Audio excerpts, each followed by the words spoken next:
Iba talaga yung tama pag nagkakape ka sa umaga habang tinititigan yung mga motor natin. Papaisip na lang tayo bigla ng mga dapat ipagawa sa alaga nating si Baba. Oo mga pongs, Baba ang pangalan niya. Si nga Aerox. Baba Aerox. Charis. Hindi tayo ganun. By the way, biyahe tayo ng Tuguegarao ngayon para ipagawa nga yung mga dapat ipagawa sa motor nating si Baba. Siyempre ang pupuntahan natin ngayon ay dito lang sa may shop ni Cap M na kung saan matatagpuan lang sa may Ugak Norte, Gonzaga Street. Harapan nga lang ng Play and Smash na kung saan nag-offer din sila dito ng iba't ibang klaseng service. Kaya nga na ipapagawa natin kay Baba na magpaparepak lang sana ng shock sa harapan. Gawa nga ng ilang taon na rin hindi napapalitan yung oil. Ay lumalagutok nga ito sa mga matagtag na daan. Ay hindi nga din natin alam pati yung ball race pala natin isasabay ng papalitan. Mark, i-post to, tsaka ano? Repak, bigyan mo lakas namin.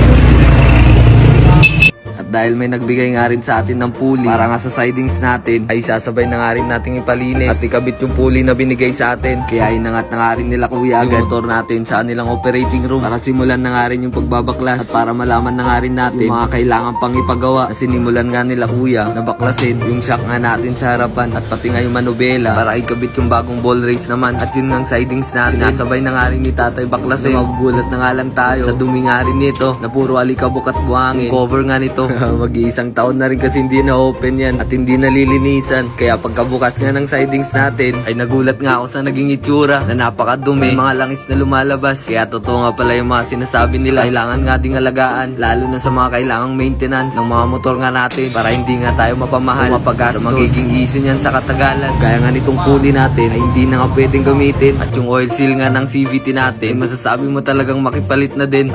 Grabe ba? Namumuboy. Namuumo. At dahil bigla nga tayong nagutom sa mga issue sa motor natin, ay kumain na nga muna kami dyan dahil sa alam natin na medyo matagal ngayong paggagawa sa alaga nating si Baba. Patay mo boy. Guys, antayin natin yung may cover na motor natin. Pagkabalik nga namin mga pong, kaninang madumi na CVT ay napakalinis na tignan. At yung pulley na binigay sa atin ay may kakabit na nga rin natin sa wakas. At dahil nga hindi pumapasok yung backplate ng pulley natin mga pongs, ay may ginagawa nga si Cap M na ginaganyan nga yung backplate natin para sok na sok nga mamaya pag ilalagay na. Sa wakas natapos na din yung maduming CVT kanina. Ganyan na nga rin yung itsura. Kung masasabi natin ay mas masarap na nga itong patakbuhin kumpara yung kanina. Yung shock nga natin sa harapan mga pong ay kasalukuyan ng ating nililinisan. Sabi nga rin natin kulito dahil sa dalawa nga silang gumagawa nito, sabayan pa nila ng kulitan. Hindi mo naman makita mo tatak ng habulin naman doon. Kaya pala endorser ka na habulin ngayon. Habulin lang siya. Habulin baka naman. Artista na yan. May sponsor doon nila, upuan mo, JR.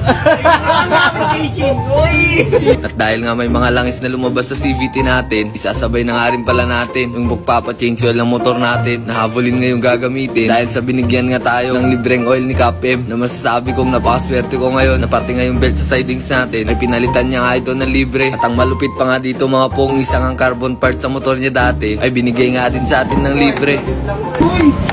Carbon Lodi. Kaya sa mga gustong magpagawa din ng mga motor dyan, dahil nyo nga lang po sila sa may Ugak Norte na kompleto nga din sila sa mga part ng mga motor natin. Sinabay ko na nga rin pala palitan yung brake pad ni Baba. Gawa nga ng bakal na din yung kumakapit sa brake disc nito. At ang kagandahan nga dito kay Baba mga po, hindi nga basta-basta ito nananakaw. Gawa nga ng may alarm sa loob. Alarm brake. Charis. May alarm. Alarm brake.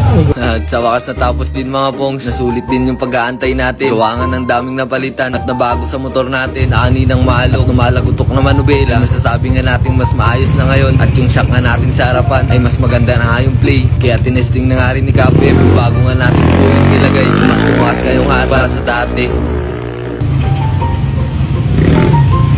At syempre hindi rin tayo papayag na hindi nga rin masubukan to. Kaya inikot ko na nga rin.